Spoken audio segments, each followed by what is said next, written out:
Nós vivemos cercados por palavras. E elas estão em toda parte, em todos os lugares. Às vezes eu, no meio deste palavrório todo, me sinto a própria palavra.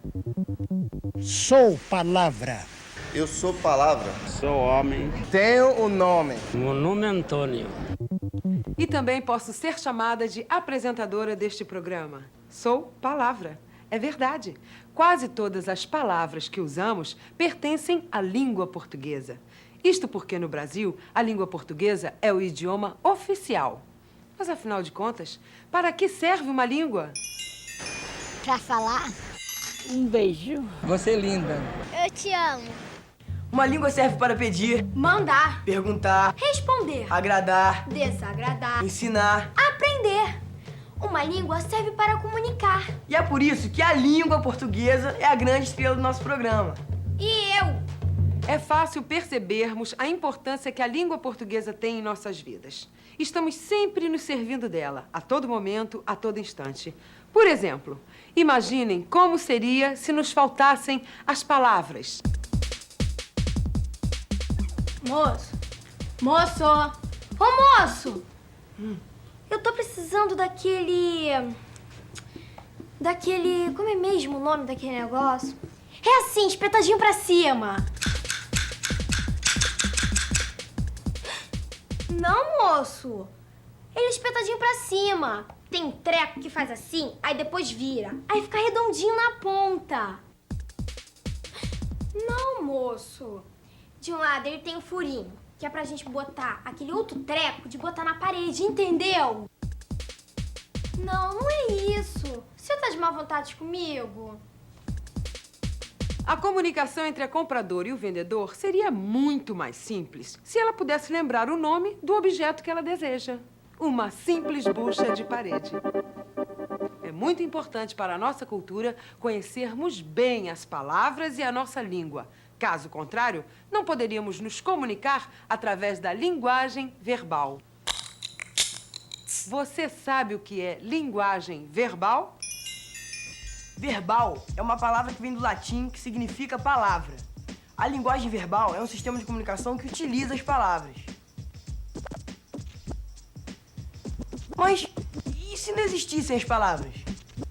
As pessoas não se comunicariam? Será que ele está com fome? Frio. É a fralda que eu tenho que trocar. Bila, bila, bila, bila. Quer que eu cante uma musiquinha pra você? Quer? Boi, boi, boi, boi da cara preta. Ai, querido. O choro do bebê é uma forma de comunicação que não utiliza as palavras. É uma linguagem não verbal. Todas as formas de comunicação que não utilizam as palavras caracterizam a linguagem não verbal. Sinais de trânsito, movimento corporal, notas musicais, bandeiras, gestos, expressões faciais, fórmulas matemáticas, desenhos, pinturas. Usamos diversas formas de linguagem não verbal para nos comunicar. E se eu mandar para aquela gatinha uma flor desenhada com um coraçãozinho do lado? Será que ela vai entender que eu tô afim dela? Não vou enganar, não. Mas pode ser que sim, pode ser que não. Se eu fosse você, seria mais direto. A linguagem verbal é uma forma muito importante de comunicação. Ela compreende a fala e a escrita. E quem é que surgiu primeiro, a fala ou a escrita? A fala. A fala surgiu primeiro. Quem surgiu primeiro foi a fala. A escrita foi surgindo aos poucos. O homem começou a sentir necessidade de deixar marcas, desenhos e sinais para expressar o que estava sentindo. Assim, começou a construir sua própria história através de registros em cavernas.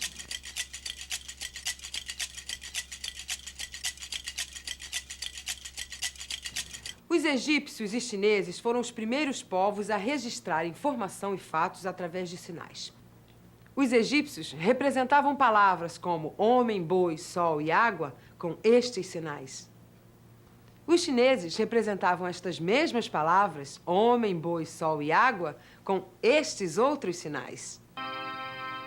O povo grego foi o primeiro a elaborar um alfabeto para registrar palavras. O alfabeto grego passou a ser a base para algumas línguas que surgiram depois, como a nossa. Podemos dizer, então, que o alfabeto grego é pai do alfabeto da nossa língua, a portuguesa. Língua portuguesa. O brasileiro tem sotaque. Não é o português que tem sotaque, né? Vocês dizem que o português tem sotaque, mas não é. O vosso português é um português mais doce, mais cantante. Ora, pois, não percebo. Pois cá no Brasil não se fala do mesmo jeitinho que em Portugal. Eu devo falar, então.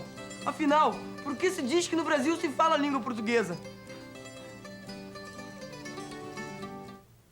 Nossa língua é a portuguesa porque ela surgiu na Península Ibérica, no Reino de Portugal, que deu origem ao que chamamos hoje de Portugal.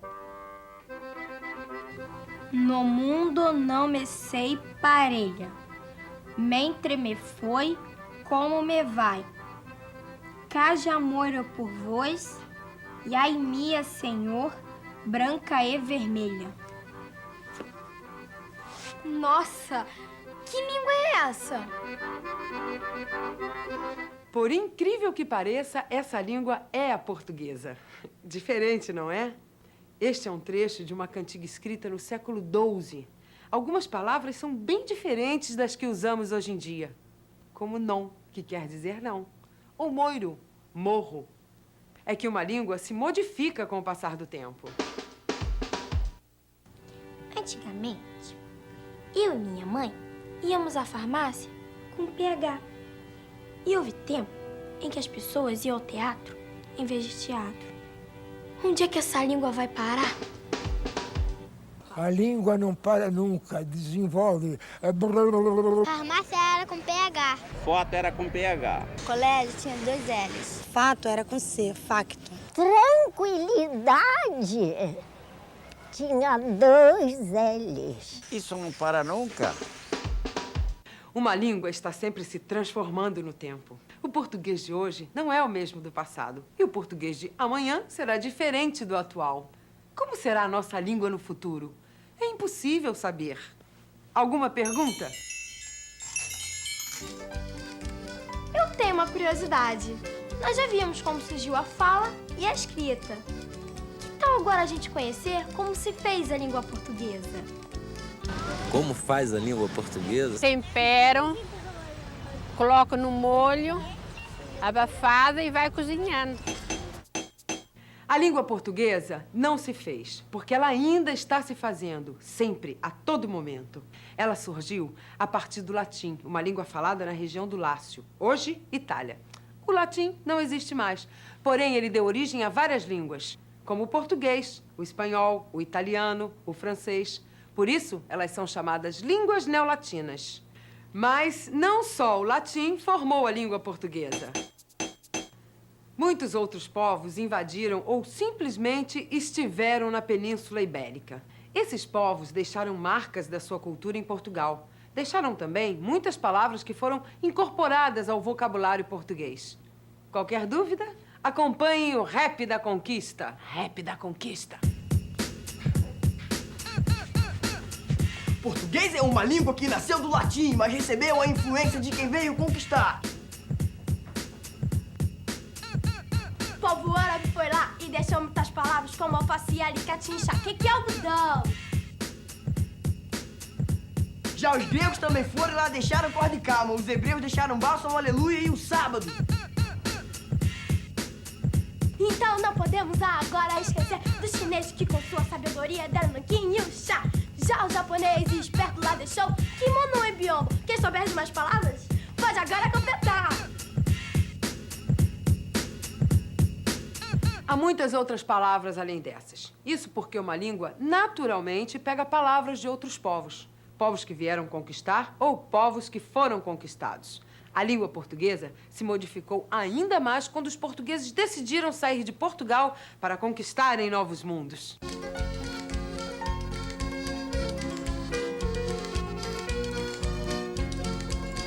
No próximo bloco, vamos conferir tudo o que aconteceu com a língua portuguesa quando os portugueses chegaram ao Brasil. Fiquem ligados, a história não para por aí.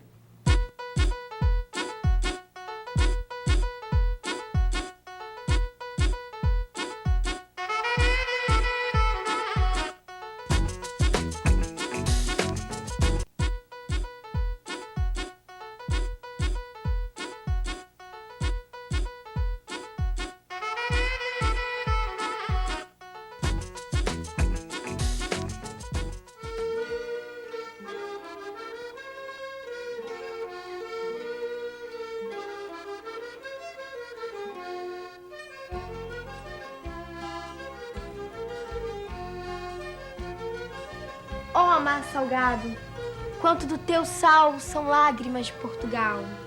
Por ti cruzarmos, quantas mães choraram, quantos filhos em vão rezaram, quantas noivas ficaram por casar. Para que fosses nosso, ó mar. Os belos versos de Fernando Pessoa se referem a uma época em que os navegadores portugueses partiram para desbravar o mar e descobrir novos mundos.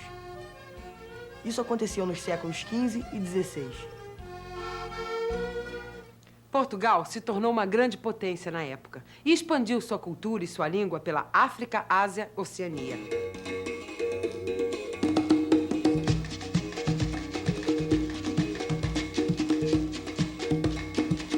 E, é claro, pela América, onde conquistou o nosso Brasil. Dominando vários pontos do mundo, os portugueses foram espalhando sua língua. Em alguns lugares, como o Brasil, ela se tornou a língua oficial. Em outros, apenas uma pequena parte da população fala o português.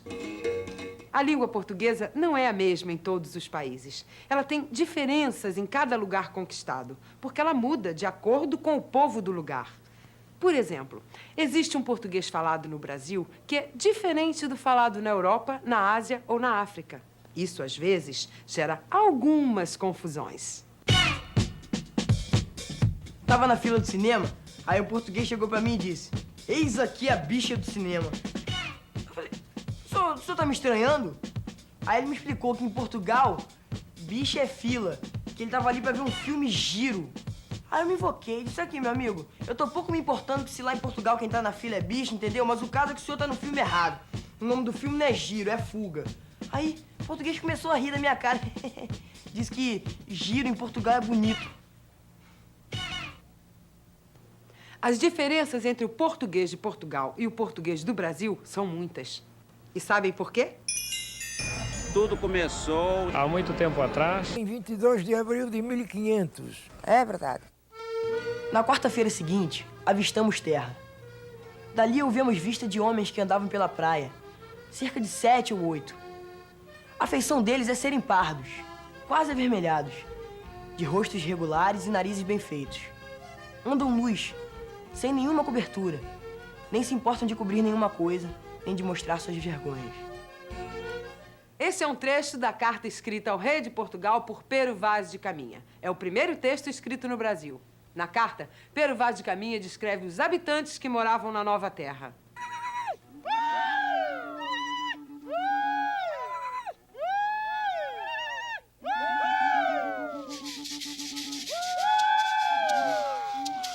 Os índios tinham seus próprios costumes, sua própria crença e sua própria língua.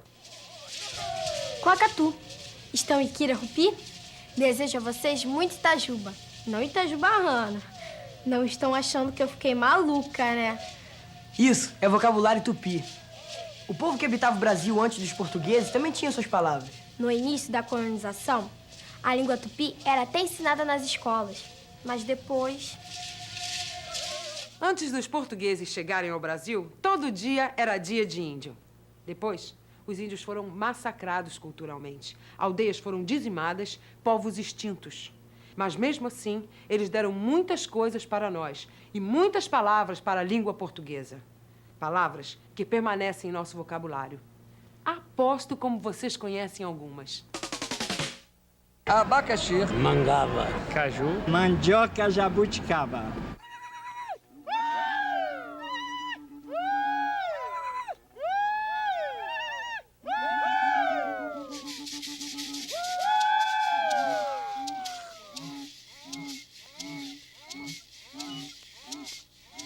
Além dos índios, outro povo influenciou muito nossa cultura. Os negros que vieram da África como escravos trouxeram seus costumes e seu idioma. As palavras e maneiras de falar dos africanos foram sendo incorporadas ao português. Neném, cachimbo, bumbum, careca, vatapá e acarajé são apenas alguns exemplos de palavras de origem africana.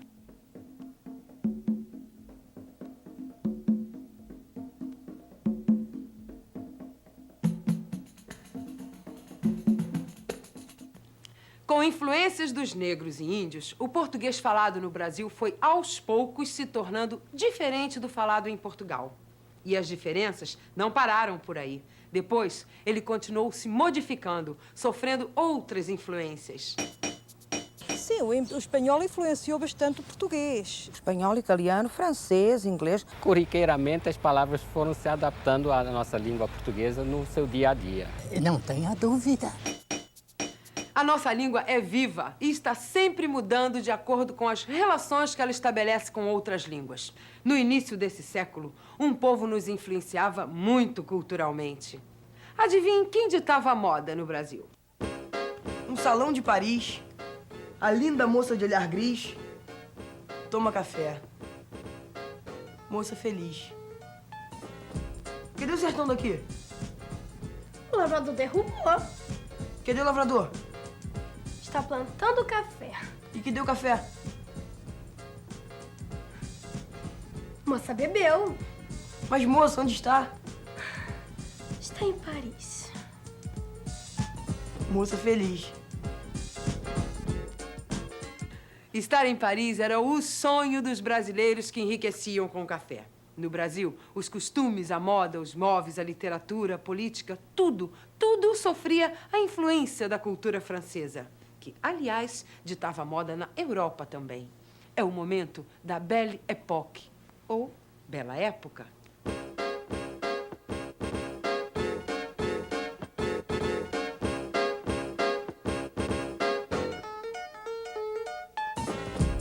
Se importávamos vestidos, chapéus, móveis e ideias, imaginem quantas palavras não vieram parar aqui. É fácil lembrar algumas palavras que entraram para a nossa língua. Abajur. Lingerie. Tailleur. Chofer. Toilette. Bibelô. Bibelô, um pequeno enfeite de porcelana. Só na decoração, vocês nem podem imaginar a quantidade de nomes de origem francesa que apareceram. Acompanhe o texto de Ana Maria Machado em Bisabia, Bisabel.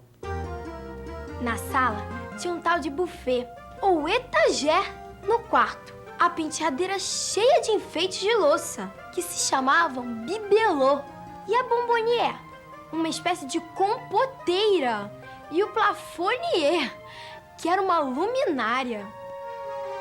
Depois da influência francesa, a língua portuguesa continuou se modificando mais e mais. Alguns povos emigraram para o Brasil. Alemães, italianos, suíços vinham com sua cultura e sua língua e assim traziam novas palavras para a língua falada aqui. Alguma pergunta? Tem alguém influenciando a nossa cultura e a nossa língua hoje em dia? Hoje em dia, é sobretudo da língua inglesa que a língua portuguesa falada no Brasil tem recebido palavras. São tantas. Eu falo inglês. Hambúrguer. Shopping center. Apartheid. Rock and roll. Yes. Nem precisamos traduzir quando vemos estas palavras espalhadas por nossas ruas. Já sabemos o significado e elas já fazem parte de nosso vocabulário. Que tipo de esporte estas pessoas praticam? Surf. Onde é que a gente sempre encontrava o Ayrton Senna? Na pole position.